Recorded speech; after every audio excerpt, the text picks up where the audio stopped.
Good morning boys and girls.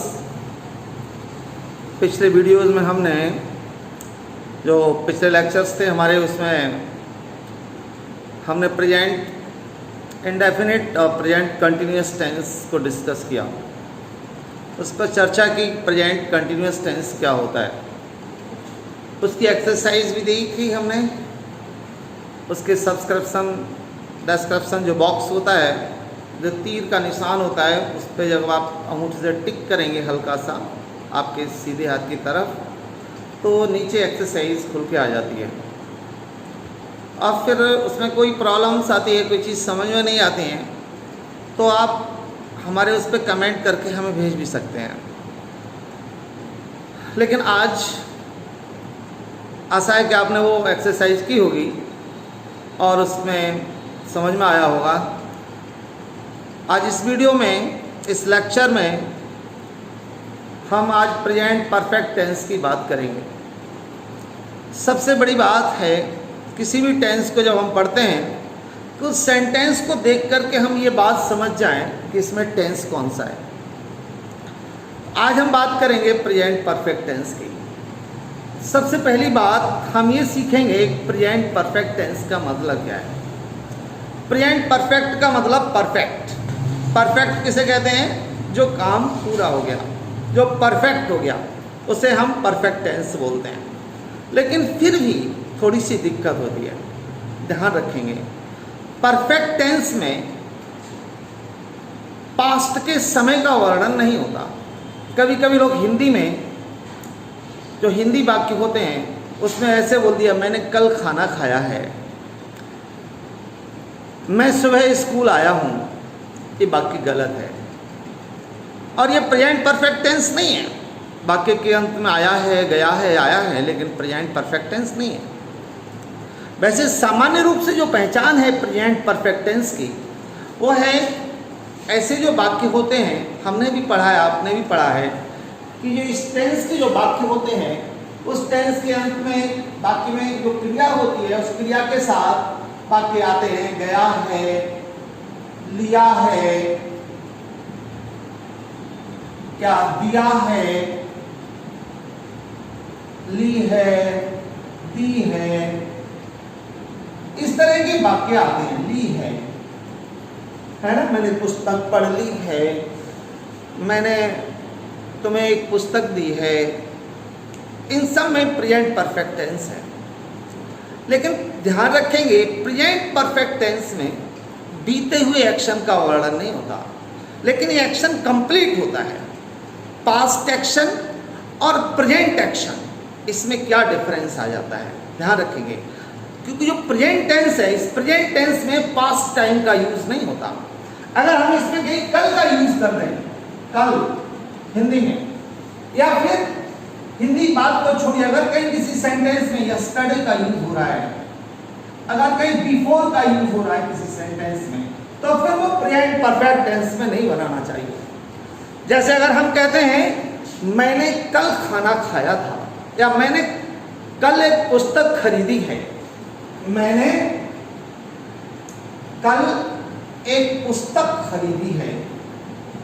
अब इसमें बीता हुआ समय आ रहा है, कल एक पुस्तक खरीदी है। अगर हम इस टेंस को प्रेजेंट परफेक्ट में बनाते हैं तो ये गलत है। क्यों है गलत? क्योंकि प्रेजेंट में पास्ट के एक्शन का वर्णन नहीं होता, और इसमें जो समय कल दिया है ये पास्ट का टाइम है। अगर हम किसी भी प्रेजेंट टेंस के सेंटेंस में यस्टरडे टाइम जोड़ देते हैं, अगर हम इसकी अंग्रेजी प्रेजेंट परफेक्ट टेंस में बनाते हैं, अगर हम इसको इस तरह से बना देते हैं कि I have bought a book yesterday, तो ये सेंटेंस गलत है। गलत क्यों है? क्योंकि इसमें पास्ट का यूज नहीं होता। यस्टरडे जो शब्द है, ये यस्टरडे का यूज पास्ट टेंस में नहीं होता। हम गलती ये कर जाते हैं कि हिंदी के हिसाब से हम वाक्य को समझ बैठते हैं। हमने एक बात बताई कि क्रिया के अंत में लिया है, दिया है, आए हैं, गए हैं, ये शब्द आ गए, तो फिर वो प्रेजेंट परफेक्ट टेंस हो गया। लेकिन हम ये भूल जाते हैं कि उस क्रिया का जो वाक्य है हो रहा है, उसमें जो वर्ब आई है उसका एक्शन प्रेजेंट है या पास्ट है। प्रेजेंट परफेक्ट का मतलब अभी अभी खत्म हुआ है। अगर हम 2 मिनट पहले की भी बात करते हैं, अगर हम ये कहते हैं कि मैंने 2 मिनट पहले खाना खाया या मैंने 2 मिनट पहले खाना खाया है, तब भी इसका टेंस पास्ट में ही बनाना चाहिए, इसका टेंस प्रेजेंट में नहीं बनाना चाहिए। क्यों नहीं बनाना चाहिए? क्योंकि इसमें टेक्स्ट जो हमारा एक्शन है ये पास्ट में फिनिश्ड है, इसका जो इम्पैक्ट है वो सस्टेन नहीं है, ये खत्म हो गया। अगर हम ये कहें कि मैंने खाना खाया है, तब प्रेजेंट परफेक्ट टेंस है, क्योंकि मैंने अभी अभी खाना खाया है। और अगर मैं ये कहूँ कि मैंने 10 मिनट पहले खाना खाया है, या मैंने सुबह खाना खाया है, या मैंने दोपहर को खाना खाया है, या 2 घंटे पहले खाना खाया है, तो फिर वो प्रेजेंट परफेक्ट टेंस नहीं है, चाहे भले ही उस वाक्य के अंत में है शब्द आ रहा है, ठीक है ना, खा लिया है शब्द आ रहा है, लेकिन वो प्रेजेंट परफेक्ट टेंस नहीं होगा। क्यों नहीं होगा? क्योंकि उसमें पास्ट का टाइम दिया हुआ है। तो प्रिय छात्रों, ये बात जरूर समझना कि जो प्रेजेंट परफेक्ट टेंस है उसमें पास्ट के समय का यूज नहीं होता। अगर एक्शन फिनिश का टाइम है तो फिर वो पास्ट इंडेफिनिट टेंस है, सिंपल पास्ट टेंस है, वो प्रेजेंट परफेक्ट टेंस नहीं है। ये बात हमेशा ध्यान में रखना, ठीक है ना। तो मैं समझता हूं इतनी बात सबकी समझ में आ गई होगी कि प्रेजेंट परफेक्ट टेंस क्या है। प्रेजेंट परफेक्ट टेंस का मतलब जिसमें जो इम्पैक्ट है वो सस्टेन होता है, प्रभाव काम तुरंत खत्म होता है, फिनिश होता है, और उसमें बीते हुए समय का वर्णन नहीं होता। अगर हम ऐसे कहें मैंने अभी खाना खाया है, इसका मतलब प्रेजेंट परफेक्ट टेंस है। अभी हो सकता है, जस्ट नाउ हो सकता है, ऐसे वर्ड आ सकते हैं। लेकिन एगो, बिफोर या यस्टरडे या और पास्ट टाइम, अगर इनका अगर हम वर्णन करते हैं तो फिर वो प्रेजेंट परफेक्ट टेंस नहीं होगा। पूरी बात समझ में आ गई होगी। अगर नहीं समझ में आई है तो वीडियो को पॉज करके बैक करके दोबारा देखना और दोबारा पूरी बात सुनना कि प्रेजेंट परफेक्ट टेंस का मतलब जिसमें पास्ट का समय न दिया हो, एक्शन तुरंत फिनिश हुआ हो, वो प्रेजेंट परफेक्ट टेंस होता है, ठीक है ना। अब हम बात करते हैं कि इस टेंस को ट्रांसलेट कैसे करते हैं। जब हम इस टेंस को जो इस टेंस है इसको मिटाते हैं और लिखते हैं, हमने पहले जब हम सेंटेंस स्ट्रक्चर पढ़ाया था और पिछले वीडियो में बताता रहा हूँ कि affirmative sentence, negative sentence, interrogative sentence, और इंटरोगेटिव सेंटेंस में भी 2 प्रकार के, एक जो जिनका आंसर यस या नो होता है, और एक वो जो WH फैमिली से शुरू होते हैं, ऐसे सेंटेंस। और फिर इनमें नॉट का यूज और हो जाए तो उनका सबका स्ट्रक्चर क्या है। अब यहाँ पर हम बात करते हैं अफर्मेटिव सेंटेंस। एक बार फिर समझते हैं कि ये जो अफर्मेटिव सेंटेंस है इस वाक्य में वो कैसे बनेगा। अफर्मेटिव सेंटेंस, अफर्मेटिव सेंटेंस हमने किसी भी वाक्य को, जब हमने बताया ट्रांसलेट जब करेंगे तो हम क्या करेंगे, सबसे पहले सब्जेक्ट लिखेंगे, कर्ता, और सब्जेक्ट के बाद में इस वाक्य की हेल्पिंग वर्ब, ऑक्सिलरी वर्ब। हमने प्रेजेंट इंडेफिनिट में कौन सी पढ़ी थी, याद है, इज, एम, आर। और पास्ट प्रेजेंट इंडेफिनिट में कौन सी पढ़ी थी, डू और डज। प्रेजेंट कंटिन्यूअस में कौन सी पढ़ी थी हमने, इज, एम, आर, ठीक है ना। ये helping verb, auxiliary verb, helping verbs. इस टेंस में कौन सी पढ़ते हैं हम, हैज और हैव, ठीक है ना। एक बात यहीं पर जो सब्जेक्ट है इसके बाद ये हमारी हेल्पिंग वर्ब्स आती है, हेल्पिंग वर्ब्स आएंगी। हेल्पिंग वर्ब्स के बाद में फिर वर्ब आएगी और वर्ब 3 होगी, तीसरी अवस्था, V3। V3 का मतलब वर्ब की तीसरी अवस्था, थर्ड फॉर्म जिसको हम कहते हैं। और फिर उसके बाद ऑब्जेक्ट लिखेंगे हम, ठीक है ना। और ऑब्जेक्ट के बाद फिर जो अदर है वर्ड्स वो आ जाएगा। अब हम बात करते हैं हैज और हैव की। ये हैज और हैव कहाँ यूज करते हैं, हैज और हैव। ये हैज केवल थर्ड पर्सन सिंगुलर के साथ यूज करते हैं, ध्यान रखेंगे। कौन सा, थर्ड पर्सन, जो थर्ड पर्सन है, थर्ड पर्सन सिंगुलर सब्जेक्ट।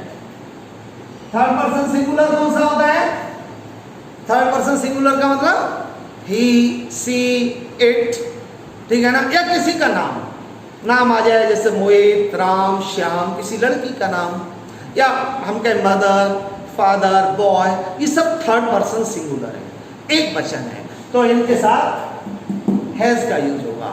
लेकिन फर्स्ट पर्सन में आई, वी दोनों ही, आई को हम सिंगुलर बोलते हैं बाय नेचर, लेकिन वर्ब जब हम यूज करते हैं तो यहाँ पर प्लूरल हैव का यूज होगा। तो सेकंड पर्सन, ये फर्स्ट पर्सन और सेकंड पर्सन और थर्ड पर्सन प्लूरल, तीसरा पर्सन का जो हमारा प्लूरल है, थर्ड पर्सन प्लूरल सब्जेक्ट, इसके साथ भी आई का, इसका हैव का यूज करते हैं, ठीक है ना। और इस तरह से हम हेल्पिंग वर्ब का यूज करते हैं। जनरली जब हम ये कह दें केवल कि हैज का यूज फर्स्ट पर्सन के साथ करते हैं तो थोड़ी सी गड़बड़ी हो जाती है। क्यों गड़बड़ी हो जाती है? क्योंकि आई भी हमारा फर्स्ट पर्सन है, लेकिन उसके साथ हैज का यूज नहीं होगा, ठीक है ना, आई के साथ हैव का यूज होगा। ये इस तरह से हमारी जो हेल्पिंग वर्ब्स हैं इनका हम यूज करते हैं। ये हमारा अफर्मेटिव सेंटेंस का स्ट्रक्चर हमने अभी लिखा। अब मैं कुछ सेंटेंस देता हूँ, अफर्मेटिव वाक्य बनाते हैं। जैसे मैंने एक पुस्तक पढ़ी है, एक उदाहरण दे रहा हूँ, मैंने एक पुस्तक पढ़ी है, एक पुस्तक पढ़ी है। अगर हम इसको ट्रांसलेट करेंगे तो सबसे पहले क्या करेंगे, हम सब्जेक्ट लिखेंगे, ठीक है ना। सब्जेक्ट कैसे पता करना है ये हमने बताया ही था पहले आपको, वर्ब से पूछ लेंगे, ठीक है ना। किसने पढ़ी है? मैंने पढ़ी है, ये सब्जेक्ट हो गया आई, और आई के साथ वर्ब कौन सी बताई हमने? हेल्पिंग वर्ब है, आई हैव। और फिर जो मेन वर्ब है हमारी वर्ब है पढ़ना, इसकी थर्ड फॉर्म लिखेंगे। और रीड की थर्ड फॉर्म तीनों एक ही होते हैं, प्रोनाउंसिएशन में थोड़ा उच्चारण जो होता है उसमें थोड़ा डिफरेंस आ जाता है। यहाँ पर रीड है, हाँ रीड। अब फिर ऑब्जेक्ट, एक पुस्तक, I have read a book. समझ में आया होगा।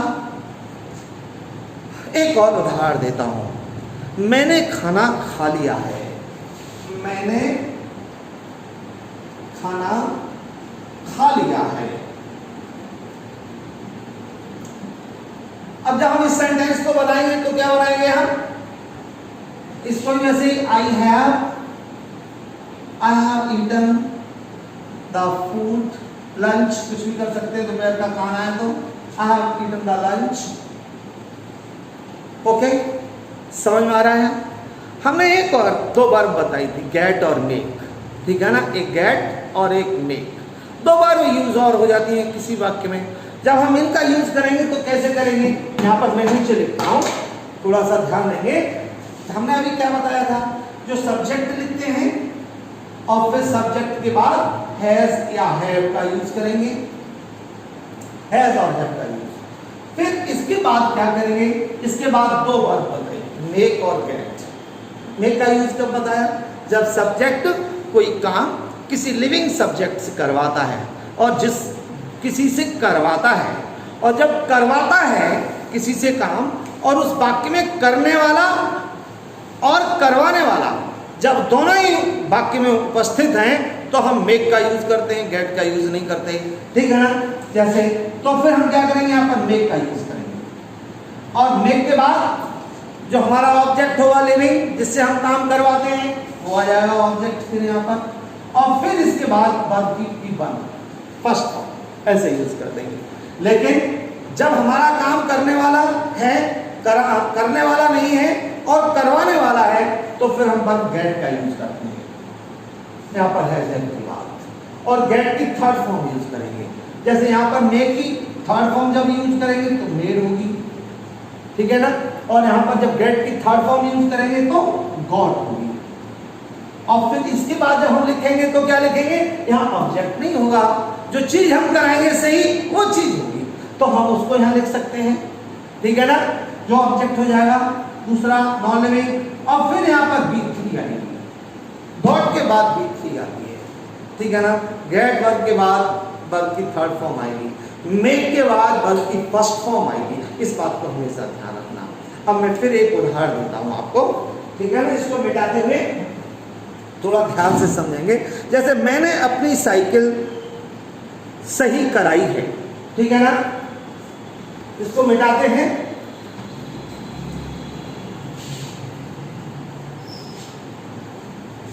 मैंने अपनी साइकिल सही कराई है, बाकी मैंने अपनी साइकिल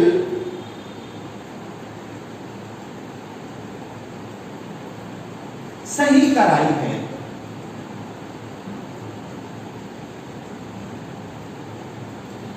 अब इसमें क्या है, कराने वाला है ना, काम को करवाने वाला है सब्जेक्ट मैंने, और उस काम को जिसने सही की उसका वर्णन नहीं होगा, तो हमें कौन सी वर्ब यूज करनी है, गेट वर्ब का यूज करना है, ठीक है ना। जब हम वाक्य बनाएंगे तो क्या करेंगे, पहले हम सब्जेक्ट लिखेंगे आई, काम को कराने वाला, ठीक है ना, और फिर आई के साथ हेल्पिंग वर्ब है। अब हैव के बाद हमने वर्ब की कौन सी फॉर्म बताई थी, कौन सी वर्ब लिखनी है यहाँ पर, गेट, और उसकी थर्ड फॉर्म कौन सी होगी, आई हैव गॉट। अब हमें सही क्या कराया, वो ऑब्जेक्ट अपनी cycle, my bicycle, I have got my bicycle, ठीक है ना, I have got my bicycle.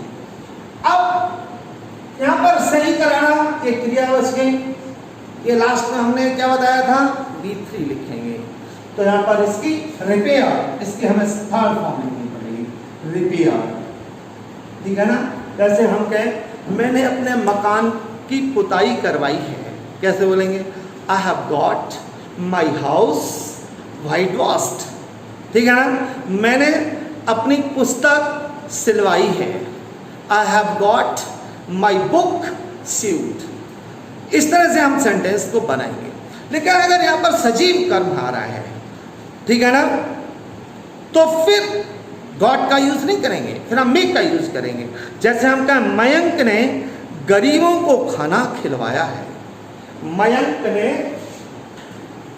वाक्य मयंक ने गरीबों को खाना खिलवाया है, गरीबों को खाना खिलवाया है। अब जब हम इस वाक्य को ट्रांसलेट करेंगे तो इस वाक्य में क्या अंतर है, इस वाक्य में खाना खिलवाने वाला है मयंक, और खाना खाने वाला गरीब, ये दोनों ही आए हैं। जब काम, मैंने बताया जब कर्ता जो काम करा रहा है वो भी है, और जब करने वाला है वो भी है, जब दोनों हैं तो फिर हमें वर्ब मेक का यूज करना है। कैसे करेंगे, मयंक सब्जेक्ट जो हमारा मेन है, और फिर वर्ब हैज, अब फिर मेक का यूज करेंगे थर्ड फॉर्म में, मयंक हैज मेड। अब गरीबों को, सारे गरीब नहीं, इस द पुअर्स, द पुअर, ठीक है ना। अब क्या करवाया, खाना खिलवाया है, वर्ब की मेक के बाद फर्स्ट फॉर्म यूज करेंगे हम, ईट द फूड। समझ में आ गया, ठीक है ना। जब वाक्य में कार्य को करवाने वाला और करने वाला जब दोनों ही हैं तो हमें कौन सी वर्ब का यूज करना है, मेक का यूज करना है, ठीक है ना। बात समझ में आ गई। मैं हट रहा हूं एक बार, आप फिर नोट कर लेंगे बात जो मैं बोलता हूं, वीडियो को पॉज करें और नोट कर लें, ठीक है ना। अब मैं अगली बात करता हूं नेगेटिव सेंटेंसेस की, कि जो नेगेटिव सेंटेंसेस हैं उनमें क्या करेंगे हम, ठीक है ना। इस टेंस के नेगेटिव सेंटेंसेस क्या होते हैं, जो नेगेटिव सेंटेंसेस हैं, ठीक है ना, कौन से बताए हैं, वे वाक्य जिनमें नहीं का यूज हो या कार्य का होना न पाया जाए, वे सारे नेगेटिव सेंटेंसेस होते हैं। और जब हम इन वाक्यों को ट्रांसलेट करेंगे तो क्या करेंगे, हम सबसे पहले सब्जेक्ट लिखेंगे और सब्जेक्ट के बाद हैज या हैव का यूज करेंगे, और फिर इसके बाद नॉट का यूज करेंगे, जो नहीं शब्द आया है उसकी इंग्लिश लिखेंगे, और फिर यहाँ वर्ब की थर्ड फॉर्म B3, ठीक है ना। और फिर बाद में ऑब्जेक्ट ऑब्जेक्ट के बाद में एक पता है, सजीव और निर्जीव दो ऑब्जेक्ट होते हैं। अगर किसी वाक्य में दोनों ऑब्जेक्ट आए हैं तो फिर सजीव ऑब्जेक्ट को पहले लिखना चाहिए और निर्जीव ऑब्जेक्ट को बाद में लिखना चाहिए। और अगर बाय द वे हमने उल्टा लिख भी दिया, निर्जीव को पहले लिख दिया तो सजीव से पहले टू लिखना चाहिए, ठीक है ना। जैसे मैं एक उदाहरण देख रहा हूं, आज मैंने छात्रों को अंग्रेजी नहीं पढ़ाई है। नहीं, मैंने अभी छात्रों को अंग्रेजी नहीं पढ़ाई है। मैंने केवल इतना, मैंने छात्रों को अंग्रेजी नहीं पढ़ाई है, नहीं पढ़ाई है। अब जब हम इसको ट्रांसलेट करेंगे तो क्या करेंगे, इसमें दोनों ऑब्जेक्ट हैं, है ना।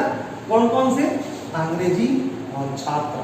छात्र कैसे ऑब्जेक्ट है, लिविंग सजीव ऑब्जेक्ट है, और अंग्रेजी ये निर्जीव ऑब्जेक्ट है। अब हम ट्रांसलेट करते हैं। सबसे पहले सब्जेक्ट, सब्जेक्ट क्या है, मैंने, आई, और फिर आई के बाद हम वर्ब लिखेंगे, आई हैव नॉट। और अब वर्ब की थर्ड फॉर्म लिखेंगे, वी थर्ड, पढ़ाना, टीच। थर्ड फॉर्म क्या हो जाएगी, taught. I have not taught, okay, I have not taught. अब दो चीज आ रही, दो ऑब्जेक्ट, इसको हम दो तरीके से लिख सकते हैं। सजीव को पहले लिखते हैं स्टूडेंट्स, और फिर non living object students English. इसको हम क्रम में बदल भी सकते हैं, ठीक है ना। इसको यहां से हम ऐसे भी लिख सकते हैं, इंग्लिश, और फिर ये जो स्टूडेंट्स है इसको बाद में, लेकिन इससे पहले फिर हमें टू लगाना पड़ेगा, टू स्टूडेंट्स, ठीक है ना। समझ में आ रहा है। एक और उदाहरण देता हूं, तुमने अखबार नहीं पढ़ा है, तुमने अखबार नहीं पढ़ा है, अखबार नहीं पढ़ा है।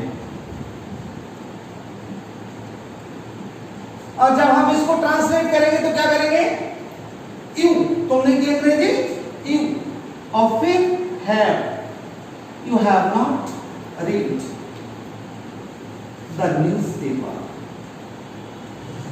तुमने अखबार नहीं पढ़ा है। समझ में आ रहा है ना। एक और वाक्य बोलता हूं, राम ने एक पत्र लिखा है। कैसे बनाएंगे, अंग्रेजी मौखिक करते हैं, राम ने एक पत्र लिखा है। राम हैज, सॉरी, राम ने एक पत्र नहीं लिखा है, Ram has not written the letter, ठीक है ना। ये हमारे नेगेटिव सेंटेंसेस हो गए। अब हम बात करते हैं इंटरोगेटिव सेंटेंसेस। ये जो इंटरोगेटिव सेंटेंसेस हैं ये कैसे बनते हैं, हम इस पे चर्चा करते हैं, ओके। हाँ जी, तो हम बात करते हैं अब इंटरोगेटिव सेंटेंसेस की, कि ये इंटरोगेटिव सेंटेंसेस हैं ये कैसे बनते हैं, ठीक है ना। पहले इनका स्ट्रक्चर समझते हैं। एक जो ऐसे सेंटेंसेस जो क्या प्रश्नवाचक शब्द से शुरू होते हैं, ठीक है ना, और जिनका उत्तर यस या नो में दिया जा सकता है, ठीक है ना।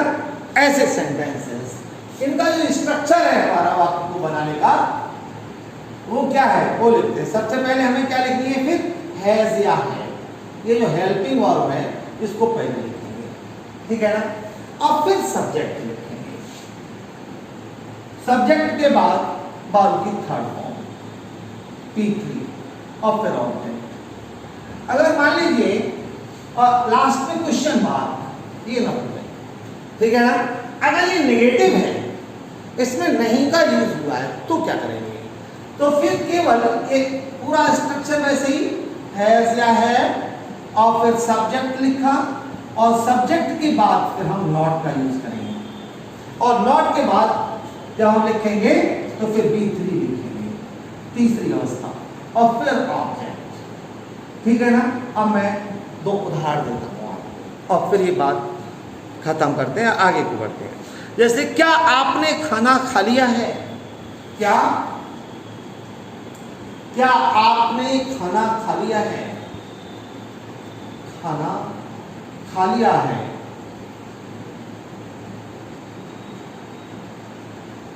अब जब हम इसको ट्रांसलेट करेंगे तो हमें क्या करना है, इस स्ट्रक्चर के हिसाब से करें, क्योंकि इसमें कोई नहीं शब्द नहीं आया तो हमें इस स्ट्रक्चर के हिसाब से काम करना है।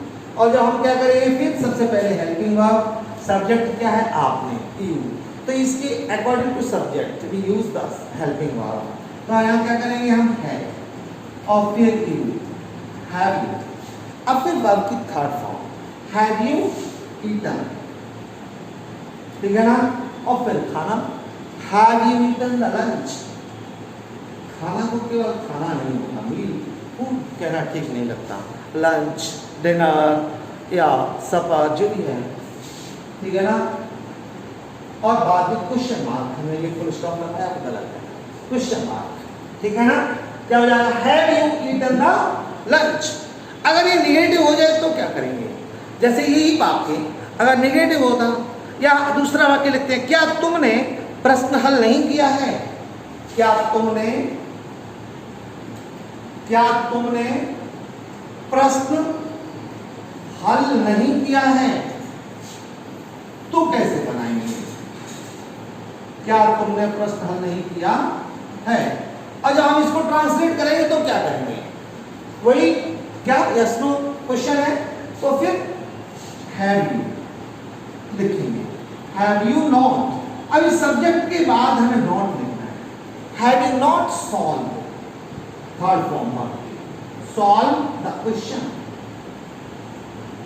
ठीक है ना, कैपिटल कर दिया है, क्यों, ताकि समझ में आ जाए, वैसे तो स्मॉल होगा, ठीक है ना। Have you not solve the question, और बाकी क्वेश्चन मार्क, समझ में आ गया ना।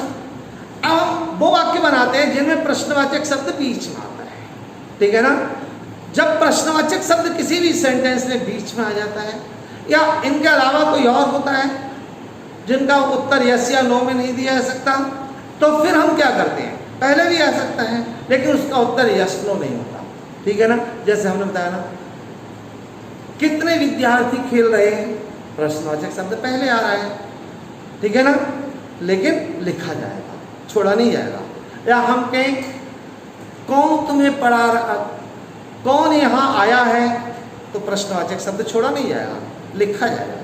केवल उन्हीं वाक्यों में प्रश्नवाचक शब्द छोड़ देते हैं जिनमें क्या से शुरू होते हैं, या फिर जिनका उत्तर यस या नो होता है, ठीक है ना। अब हम बात करते हैं एक और उदाहरण, तो केवल सेम सेंटेंस ऐसे ही बनना है, अगर प्रश्नवाचक शब्द बीच में आएगा तो, लेकिन एक अंतर करना, इसमें जो क्वेश्चन वर्ड है वो पहले आ जाएगा, ये जो क्वेश्चन वर्ड है, ठीक है ना, ये क्वेश्चन वर्ड ये पहले लिखा जाएगा, ये दोनों में ही क्वेश्चन वर्ड पहले और शेष स्ट्रक्चर वैसे ही, उसमें कोई डिफरेंस नहीं, ठीक है ना।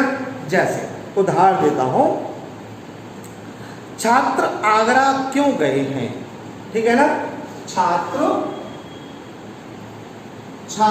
आगरा क्यों गए हैं, क्यों गए हैं। अब हम जब इस वाक्य को बनाएंगे तो कैसे बनाएंगे, पहले हम क्या लिखेंगे, इस प्रश्नवाचक शब्द की अंग्रेजी लिखेंगे वाई, और फिर सब्जेक्ट कौन गए हैं, छात्र, और छात्र गए हैं सब्जेक्ट, और सब्जेक्ट से पहले क्या आ रहा है यहाँ पर लिखने को, हेल्पिंग वर्ब, वो पहले लिख देंगे छात्र से पहले, तो क्या हो जाएगा, Y have students, Y have students. अब जाना वो, उसकी थर्ड फॉर्म क्या होगी, गॉन, थ्री लिखनी है ना, गॉन टू आगरा, समझ में आ गया ना, क्या हो गया, why have students gone to Agra. एक और उदाहरण लिखते हैं, जैसे उन्होंने इसे कैसे किया है, उन्होंने इसे कैसे किया है। अब जब हम इसको सॉल्व करेंगे तो क्या करेंगे, प्रश्नवाचक शब्द पहले हाउ, और फिर वर्ब हाउ हैव दे, क्योंकि सब्जेक्ट हमारा दे है, हाउ हैव दे सॉल्व, और इसे भी इंग्लिश हम क्या लिखेंगे, दिस, और लास्ट में क्वेश्चन मार्क, ओके। अब एक उदाहरण और दूंगा, लास्ट हमने बताया था, यदि प्रश्नवाचक शब्द सब्जेक्ट है तो क्या करेंगे, पहले हमने समझाया था लेकिन फिर समझाया। जैसे यह प्रश्न किसने हल किया है, मैं अगला उदाहरण देता हूं। यह प्रश्न किसने हल किया है, लिखिए जब तक इस सेंटेंस को। यह प्रश्न किसने हल किया है, हल किया है। जब हम इसको ट्रांसलेट करेंगे तो ध्यान रखेंगे इसमें हम कहें सब्जेक्ट क्या है, तो आप सब्जेक्ट नहीं पता क्योंकि इसमें सब्जेक्ट है ही नहीं। सब्जेक्ट के बदले में ही प्रश्न पूछा गया है। जो सब्जेक्ट, जो क्वेश्चन वर्ड है that is stands for subject, ये सब्जेक्ट के लिए ही है। जैसे कोई भी बात होता है ना, हर एक सेंटेंस में हम जब क्वेश्चन पूछते हैं तो कुछ न कुछ आंसर चाहते हैं। हम पूछते हैं कहाँ, तो क्या चीज पूछ रहे हैं हम आंसर में प्लेस चाहते हैं। जब हम पूछते हैं कब, तो आंसर हम टाइम चाहते हैं। इसी प्रकार से जब हम प्रश्न पूछते हैं कौन या किसने या कितने, तो फिर हम आंसर चाहते हैं उसका सब्जेक्ट, ठीक है ना। इसलिए उसमें सब्जेक्ट नहीं है, सब्जेक्ट नहीं है तो हम क्या करेंगे, ये जो किसने वर्ड आ रहा है इसकी इंग्लिश पहले लिखेंगे हु, और फिर जब सब्जेक्ट क्वेश्चन वर्ड लिख दिया, हेल्पिंग वर्ब लिख ली हमने हु हैज, क्योंकि ये सिंगुलर हो गया। अब इस वाक्य में सब्जेक्ट नहीं है तो इसको सब्जेक्ट को हमने छोड़ दिया क्योंकि है ही नहीं। फिर हमारी B3 आ जाती है, और B3 क्या है, हल करना, सॉल्व, सॉल्व दिस क्वेश्चन, ठीक है ना। इस तरह से हम इस वाक्य को ट्रांसलेट करेंगे। आप भी ऐसे ही करिए।